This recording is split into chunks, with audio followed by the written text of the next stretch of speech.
Dando início à nossa introdução à contabilidade, hoje nós vamos desmistificar esse medo aí que todo mundo tem sobre o assunto, né?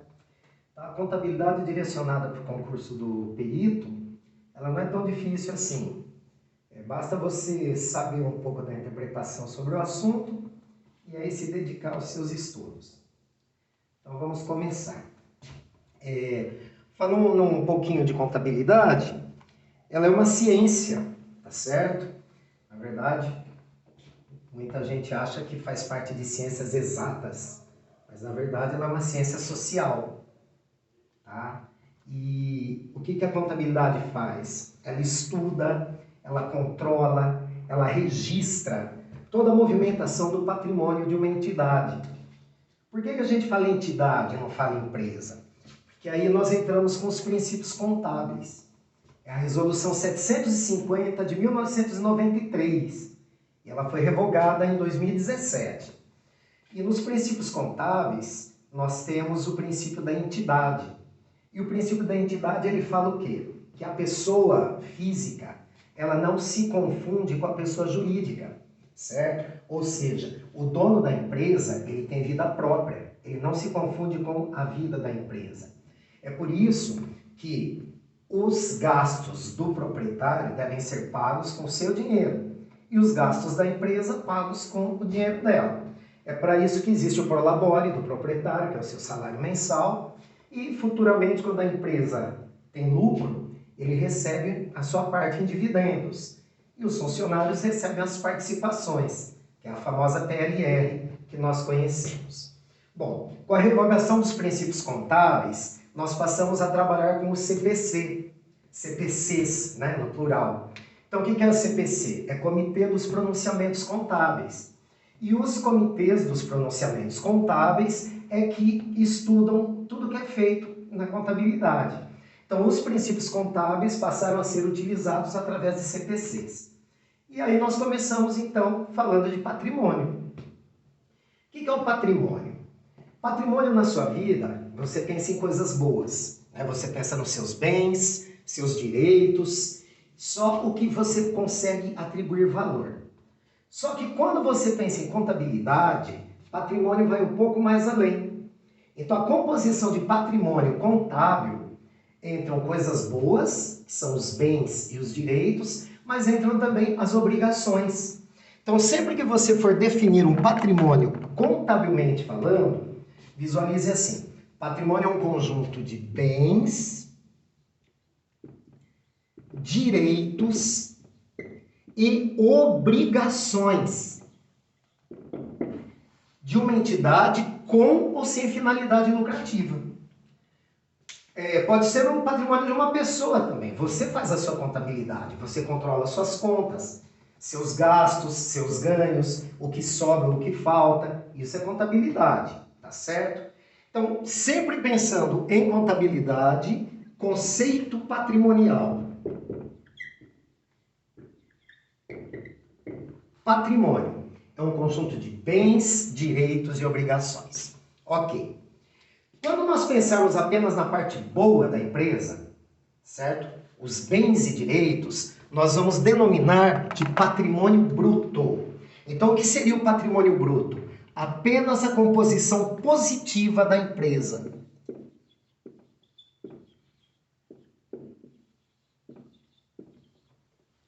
Em contabilidade, nós vamos atribuir ao patrimônio bruto o nome de ativo. Então, o que é o ativo na contabilidade? É o patrimônio bruto, é a parte boa da empresa e é aquela parte que é formada por todos os bens e direitos que a entidade possui. Perfeito? Então, nós temos aqui já duas definições. Patrimônio, que é um conjunto de bens, direitos e obrigações de uma pessoa ou de uma entidade, com ou sem finalidade lucrativa. E temos também a definição de patrimônio bruto. Patrimônio bruto é a composição de bens e direitos, que nós vamos classificar como ativo.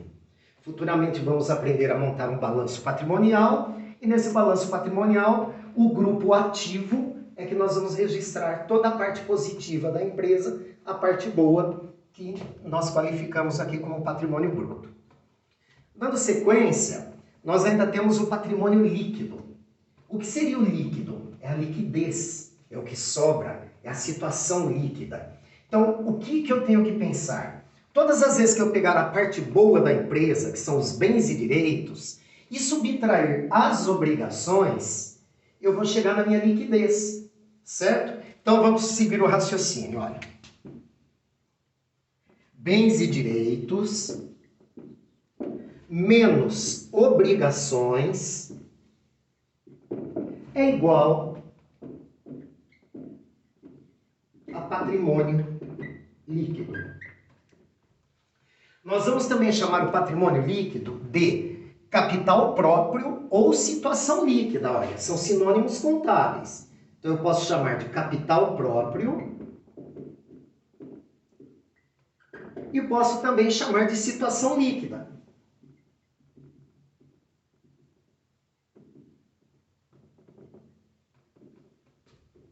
Perfeito?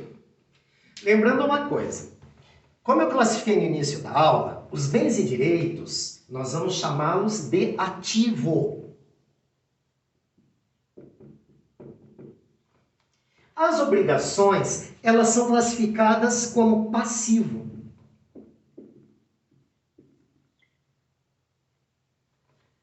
Então, nós temos nesse momento a equação da contabilidade. É a famosa equação patrimonial, onde ativo menos passivo é igual a patrimônio líquido. Ativo é a parte positiva da empresa, formada pelos bens e direitos, e passivo é a parte, vamos dizer, negativa. Por quê? É a parte das obrigações. Obrigações que a nossa empresa tem para com terceiros. Obrigações exigíveis. Então, o correto é você chamar o passivo de passivo exigível. Ok? Então, vamos dar continuidade agora, pensando um pouquinho nessa composição total do patrimônio. E vamos falar um pouquinho sobre os bens.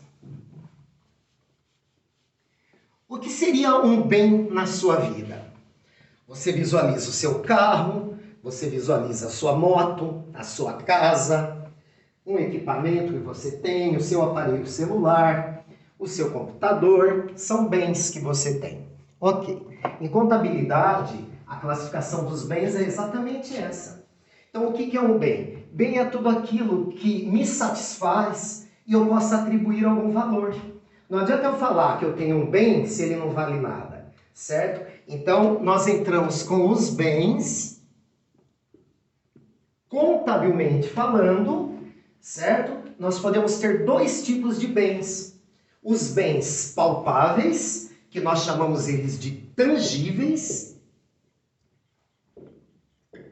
Você pode chamá-los de bens tangíveis, bens corpóreos, certo? Então, ó, tangíveis, corpóreos, materiais. E você tem também os bens intangíveis, incorpóreos, imateriais. Vamos tentar facilitar o raciocínio para esses dois tipos de bens. Em primeiro lugar, bens tangíveis. Visualiza na sua vida. O seu carro é um bem palpável, é um bem tangível. A casa que você mora, os móveis que você usa, os equipamentos que você tem na sua casa. Vamos jogar isso para dentro de uma empresa, certo? Uma empresa, quando nasce, ela necessita de dinheiro. Dinheiro é palpável, é tangível. Eu estou falando dinheiro mesmo, aquele em espécie que você pega em mãos, tá certo? Então, nós temos o dinheiro. Com esse dinheiro, nós vamos começar a dar o crescimento da nossa empresa. E vamos adquirindo outros bens. E esses bens serão registrados pelos livros contábeis, matéria que a gente vai abordar lá na frente. Então, nós podemos comprar máquinas, equipamentos, móveis, utensílios, veículos, imóveis. Então, todos esses bens, nós vamos classificá-los como tangíveis. Eles são corpóreos, eles são materiais. Mas a empresa necessita também de alguns bens intangíveis para poder sobreviver. Olha, é muito fácil de você entender. Vamos visualizar a marca, certo? Quando você fala assim, a marca daquele produto, você não está se referindo ao produto físico, e sim ao nome dele.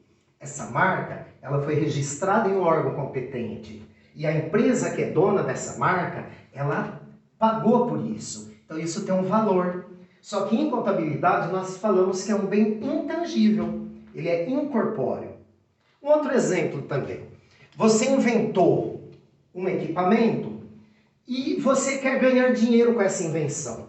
Então o que você vai precisar fazer? Você vai precisar patentear essa invenção. Então você vai até o órgão competente, certo? E você vai registrar a sua invenção. A partir desse momento, ela passa a ter valor. Não é qualquer pessoa que vai poder fabricar a sua invenção. A empresa que adquirir essa patente, ela será dona desses valores. Então, na contabilidade, será registrado o valor que foi pago.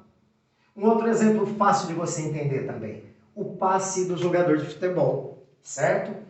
A seleção, ela não compra o jogador, ela compra o passe do jogador, certo? É outro bem intangível. Então, os bens intangíveis, eles também são registrados porque eles têm valor igualmente aos tangíveis. A única diferença é que eles são provados através de contratos, certo? Então, nós temos bens de imagem, direitos de imagem, né? Direitos autorais, tá certo? São considerados como bens intangíveis na contabilidade. Perfeito. Agora nós vamos falar um pouquinho dos direitos. Por quê? Muita gente confunde um bem com um direito. É parecido, só que existe uma boa diferença no sentido contábil. Deixa eu classificar a primeira coisa de uma maneira bem simples. Vamos imaginar que a nossa empresa tem o dinheiro aqui no cofre, que nós vamos chamar em contabilidade de caixa. Então, o caixa representa o nosso dinheiro físico que está guardado aqui na nossa gaveta de dinheiro, certo? E nós decidimos agora abrir uma conta bancária. E nessa conta bancária será depositado um valor qualquer. Pronto. Em contabilidade, a gente já vai diferenciar. O dinheiro que está no caixa é um bem. Ele é nosso, ele está aqui, eu posso utilizar no momento necessário. Já o dinheiro que está na conta bancária, ele é nosso também. Podemos utilizar também. O que diferencia é que ele não está em nosso poder, ele está em poder de terceiros. Nesse caso, cada vez que eu precisar